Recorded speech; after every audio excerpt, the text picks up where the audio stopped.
Hi, my name is Sarah Brady. I'm the Deputy Director of the California Council on Science and Technology. We're an independent, nonpartisan nonprofit that was created by the legislature over 30 years ago to answer questions about science and technology.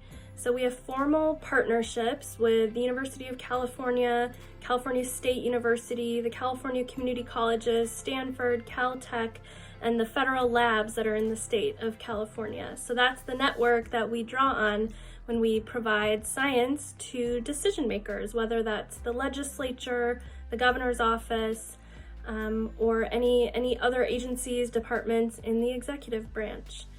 My background is in chemistry. I have a Ph.D. from the University of Oregon, where I studied how to make plastics degrade more quickly. So there's always been an environmental focus to my work, something that I'm still passionate about today. Prior to earning my PhD in chemistry, I went to a small liberal arts school outside of Chicago, where I studied chemistry and French and participated in the speech and debate teams. So I mention that because for me, that was a really formative part of my career. And when I was getting my PhD in chemistry, I kind of realized that I missed that aspect of being able to communicate science to non-scientists.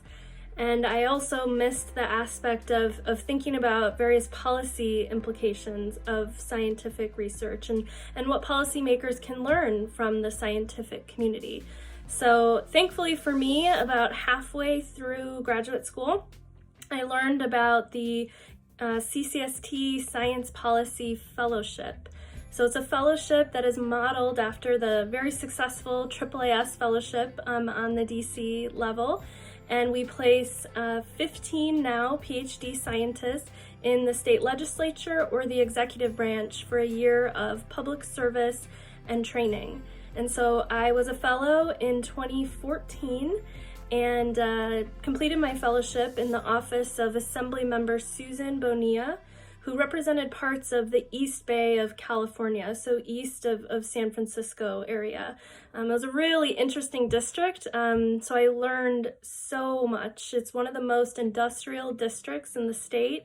It had 4 oil refineries, it had Dow Chemical, it had a sugar refinery, so there was a lot of various competing factors. And so as a scientist, it was really a huge opportunity for me to not only learn about all of the environmental and energy policies that were in California, but also to learn about how those policies interact with all of the other many concerns that policymakers have to weigh when they're making a decision.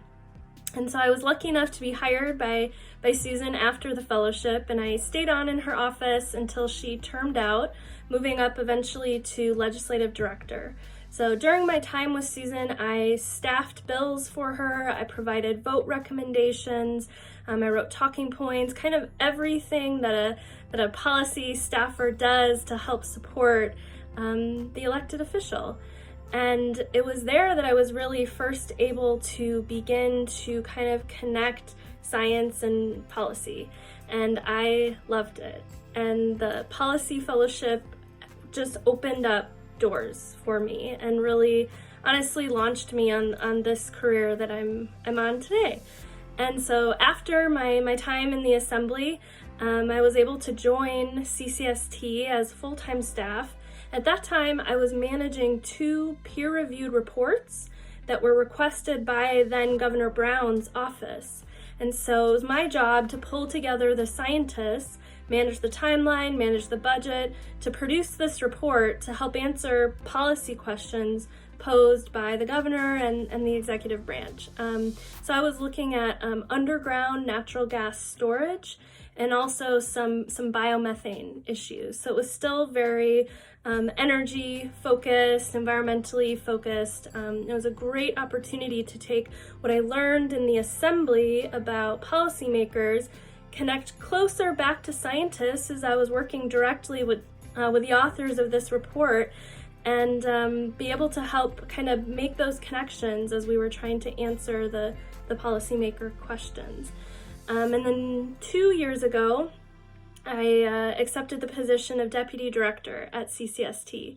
So now I work kind of on the more strategic level, ensuring that CCST is able to meet its mission of making policies stronger with science.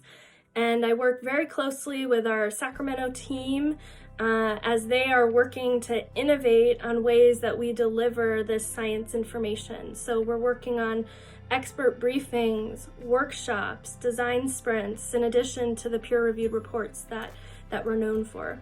And I also get to direct the Science Fellows program now, which is the fellowship that I participated in. So it is incredibly rewarding to work with these young scientists who are looking to make the same type of career shift that I made, and just help them learn and grow and support them as they kind of figure out after the fellowship what that next career move is for them. And I also love just that in my current position, similar to in the legislature, I work on a variety of issues. So many different policy areas, so many different science areas, and I find that suits my interests more than being so narrowly focused on something such as my dissertation topic in grad school. So that's my career background, and I'll just share if I had any piece of advice for undergraduates or other students, it's to just be open to the opportunities that are presented to you. I know I had a career path in mind going into undergrad, and where I am today, it doesn't look at all like where I thought I would be.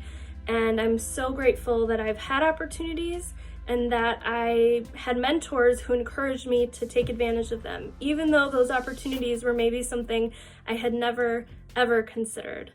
I look forward to talking to you at the workshop. Thank you.